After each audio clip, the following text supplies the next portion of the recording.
Okay, testing one, testing two, testing three, testing four, testing five, testing six, testing seven. Now,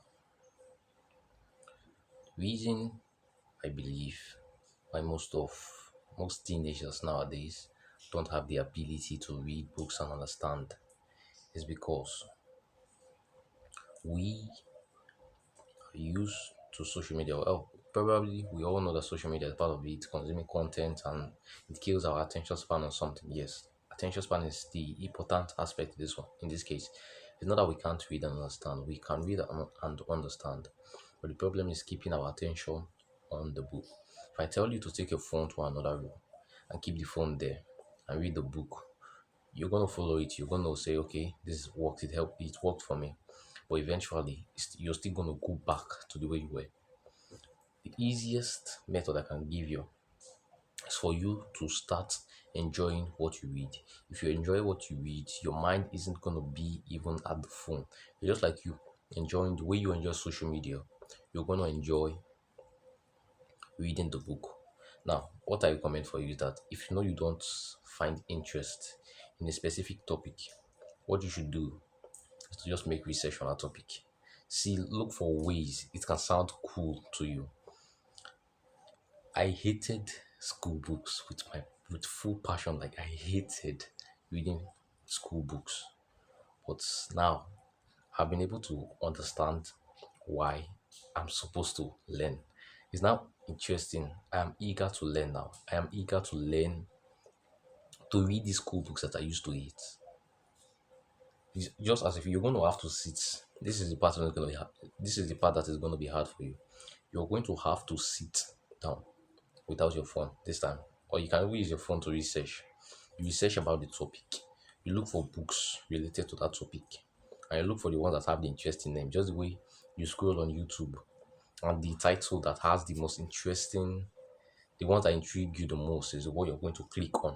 That's the way you're going to just go to maybe a library or a bookshop. Then you look for the one that just that catches your eye.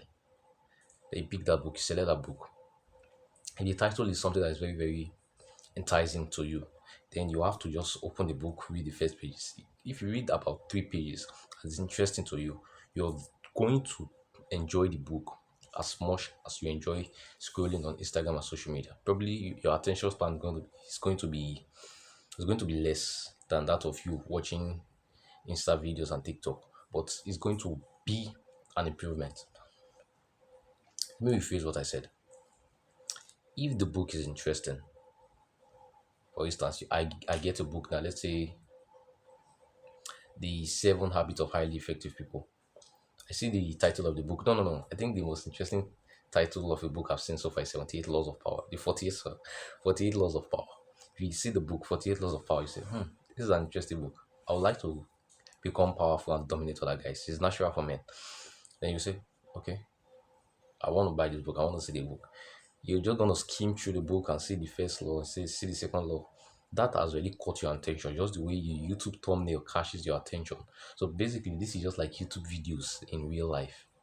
But this time you're gonna be reading it. It's gonna take more time, and you're gonna learn more. Honestly, you're gonna the first chapter. Okay, you see the chapters. You see the titles of each chapter. Say less than necessary. I've forgotten some of them.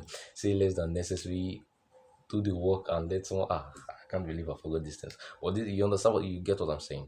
Don't just look at the title of the book, and you have to skim through the book a bit just to see if the chapters intrigue if the chapters intrigues you. If it does, then you start reading the book. Probably even though your phone is with you, close to you or by your side, you can still keep the phone. You must not necessarily follow the advice that tells you to take the phone to another room. The only thing I will recommend for you to do is to turn off your notifications or silence the phone.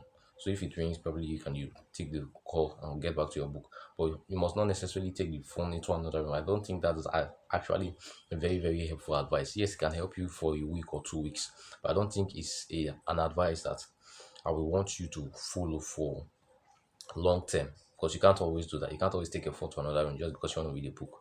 I usually like reading the book with my phone right by my side in case I want to use the dictionary. or in case I don't understand the word and I want to look it up, I'm going to use the phone. But the only problem is if your notifications are always popping up, that's going to be the other problem. So the only advice, the best thing or the advice I can give you is for you to turn off your notifications, turn off everything, all the WhatsApp, the Instagram, the TikTok. Like even though you're a content creator, you still need to turn off the notifications. If you get a new follow, turn off those notifications so that they're not just helpful. Not that you're gonna become the monk guy that you don't use phone anymore. Bro, there are a lot of things you can learn from phone. There are a lot of things you can learn from the internet. The internet is good and bad, so it just depends on how you use it. But still, I want you to turn even your Gmails that you get from Annotate and Hamza, just like silence everything first. You read the book. I'm not saying you must read the entire chapter, or you must focus on the book the way I do, where I'll start reading and underlining words everywhere and start focusing on like a geek in the book. Don't do that.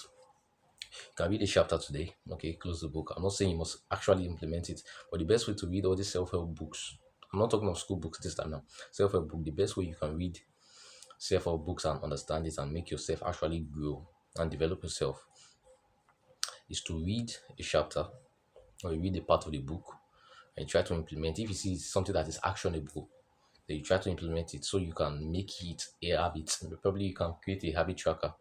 You can create a habit tracker, then you put this action. If the book says that for you to become more social, you need to start smiling a lot. Then you can add it to your habit tracker, add it to your notes or your reminder list or your calendar that to remember to smile. Just something like that. So you can constantly be reminding yourself the best way to learn something or the best way to grow at any discipline is to practice and give yourself feedback. So you need these basic things like the habit tracker, the calendars, your phone notes that will be sending you notifications to. When I say turn off your notifications, still do that, but you need. Let me give you an example. You can see this. These are the kind of notification I'm talking of. I usually forget. I even do this sometimes. They are just there in the phone. Forget this sometimes. These are the kind of things you need. But if you want to read the book, I'm not saying you should start trying to read the entire book in a week. Some people are good at that. I don't know how they do it. I'm still finding that difficult to read an entire book in a week, bro. I don't know. I don't know if it's just because of the kind of person I am, but I can't read an entire book almost in a week, or unless the book is really really small, or unless I put full focus on the book, or probably I have an exam in the about I have an exam to write, and the book is where all the informations are. Then I'll just force myself to read. And then usually when I read like that, I don't remember most of the things I read. I just remember probably about 20% or 30% of the entire book. And that's not the best way to read. Take your time and read. You can use your social media, you can scroll on Instagram, whatever you want to do. But just I think control it. It should be limited. You understand what I'm saying? Limit it. It should not be the one that the app is controlling you. Instead, it should be the one that you are the one controlling how you use the app. You should be conscious and aware of how you use the app. Make your phone a little bit boring. It shouldn't be always interesting because most of us when we are alone and have nothing to do, the next thing that usually enters into our mind is to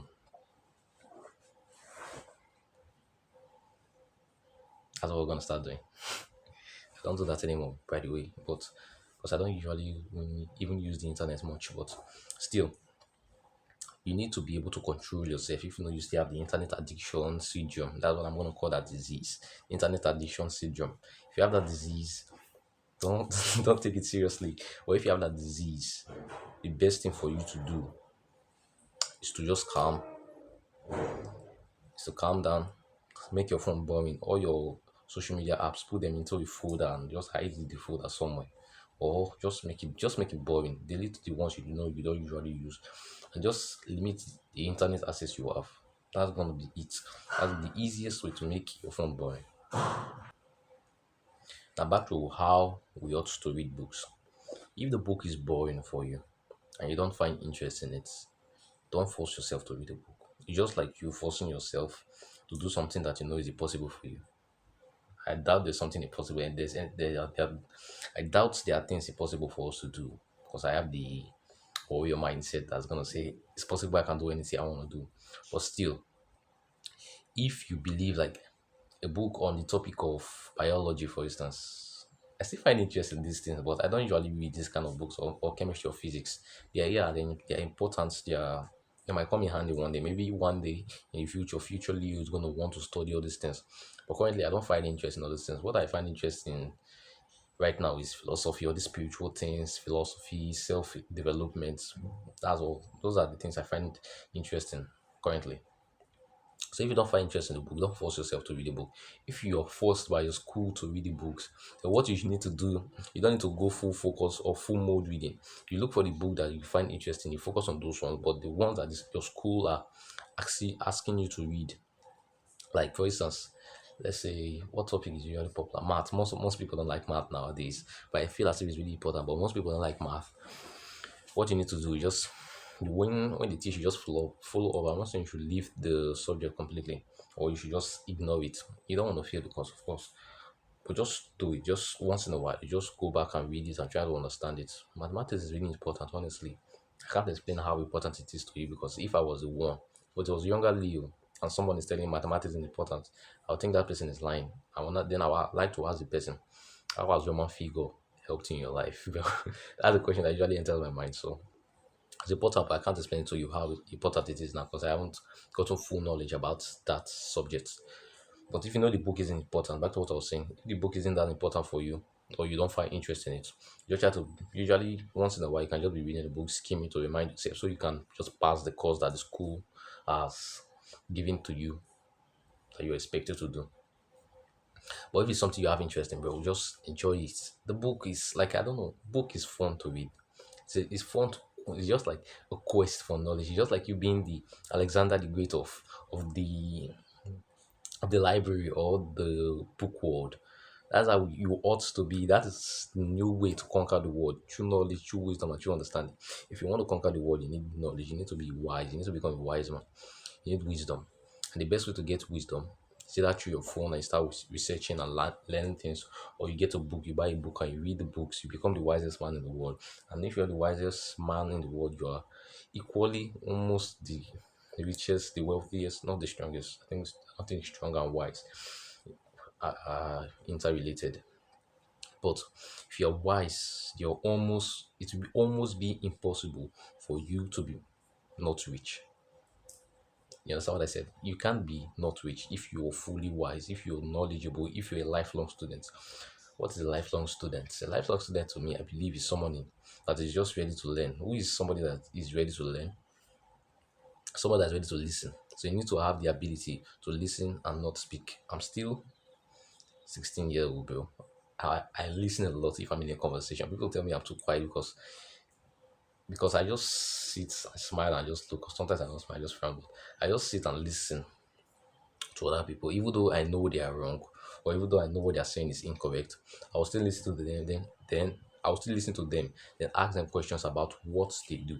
If I found out that okay, what this guy is saying is bullshit, and I don't want to listen to him, I'll start asking him questions that's gonna keep you in a tight corner. This is the strategy area. I'll just start asking you questions. For instance, if you tell me, let's use a religious pattern. If you're talking to me and you're telling me that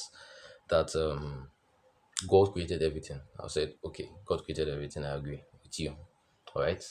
Then who is the creator of evil? That you tell me is the devil. How will you tell me the devil created evil? Therefore, okay, if God created everything and God created the devil, therefore God created evil. You say no, God created only the good things. Then I'll say, how is that going to be? Those are the questions I will just ask you to keep in the tight corner. So you must not always speak. You must not be the guy that's always blabbing your mouth. Why you? Nah. You need to calm down. You need to listen. You're still young. We're still young. We're all still young. You need to have that that lifelong student, that learning mindset. You're gonna be the wisest man in the table if you do that. Just trust me, it works. Probably your time to speak will become when you become an old man, or probably when people started listening to you when you've gotten a voice. But even at that, you still need to be ready and willing to listen. That's how you learn. That's how people learn nowadays. You listen first, you ask questions. Asking questions is very, very, very, very important. But I like to listen first before I ask questions because I usually don't understand the topic. I was just having this random thought. Well, if I'm somebody that doesn't understand the topic, I've started migrating a little bit, but if I'm somebody that doesn't understand the topic, and I'm supposed to ask a question. You explain to me, but I don't understand what you said, and I'm supposed to ask a question. The only question I can possibly ask is what you explain to me. So I can't ask you any deep questions.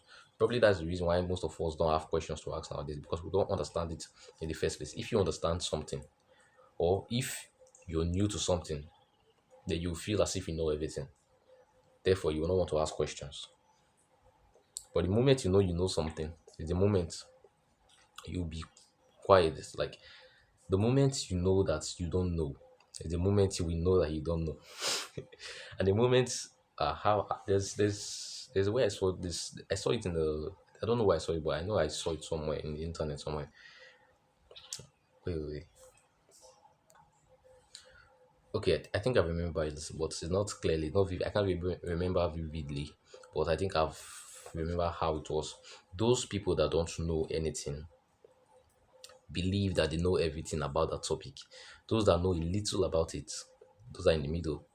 They know nothing about the subject. While those that are professors, they have the mindset that I want to learn. I don't know enough since there's more for me to learn. So if you believe you know best about the topic, there's something wrong with you. You just know that there are more to learn. So just have that student mindset. That's the mindset that's going to carry you to want to learn, to want to study your books, to want to like use internet wisely in the proper way, not to be the addictor. Sorry, what did I even call it? The internet addiction syndrome. Not to have that disease. For you to not have the disease, you need to stop. You need to have the mindset of a lifelong student. That's all. Keep sharing for greatness.